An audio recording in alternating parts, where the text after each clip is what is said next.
Once upon a time, there was a family named Curity. There was a mother, Martha, a father, Frank, and their daughter, Anita.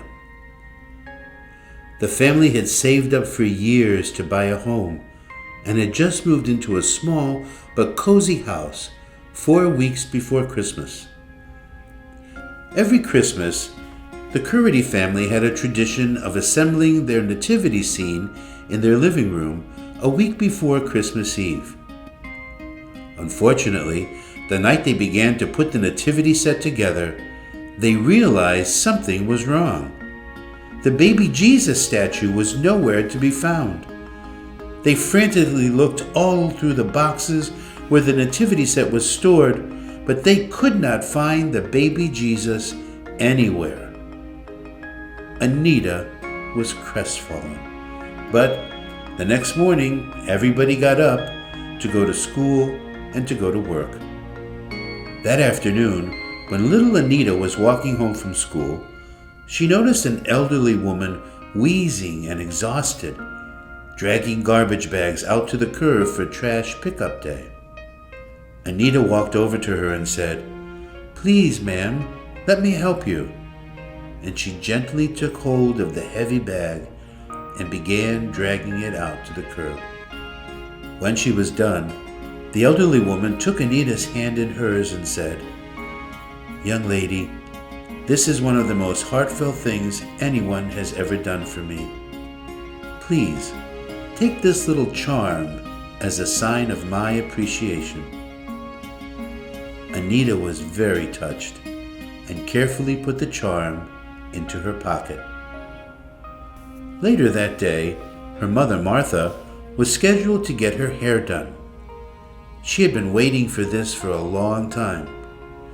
And as Martha was getting ready to leave, the phone rang. It was the soup kitchen where she volunteered each week, and they desperately needed someone for the dinner shift. Without thinking twice, Martha said she would be there and canceled her hair appointment.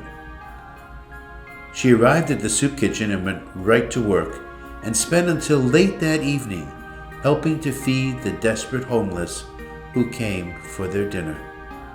As Martha was about to leave, a homeless guest came up to her, thanked her, and tearfully began to talk about her childhood.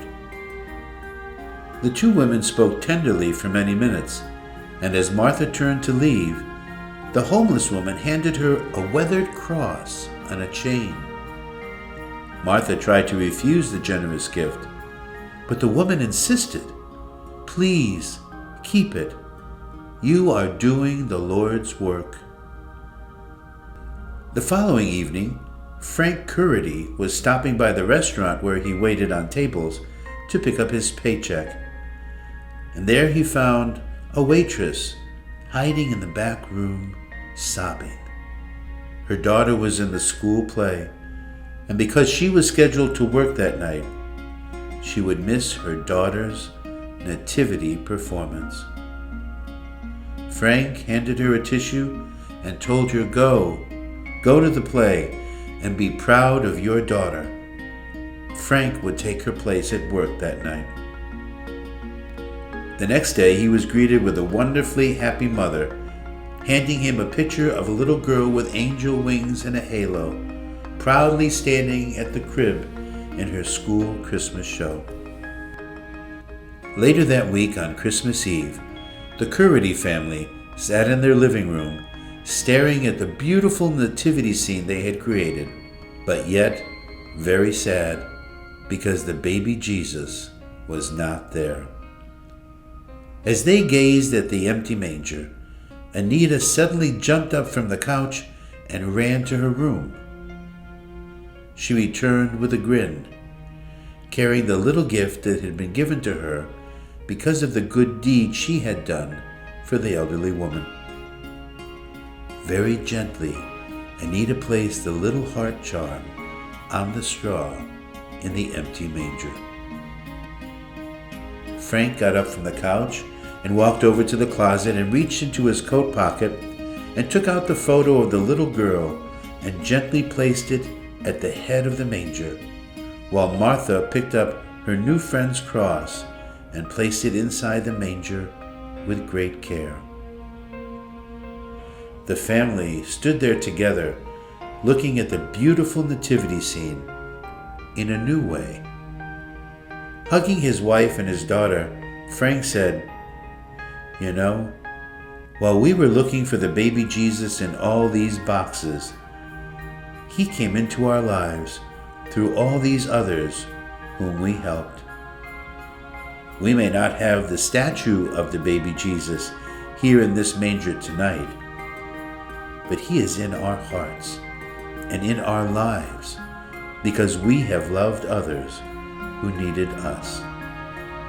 For the Curity family, this was the real Christmas story of the infant Jesus coming into the manger of their hearts. This Christmas, may this infant Jesus come into your hearts and into your lives through all those whom you help. Merry Christmas, and God bless us each, everyone.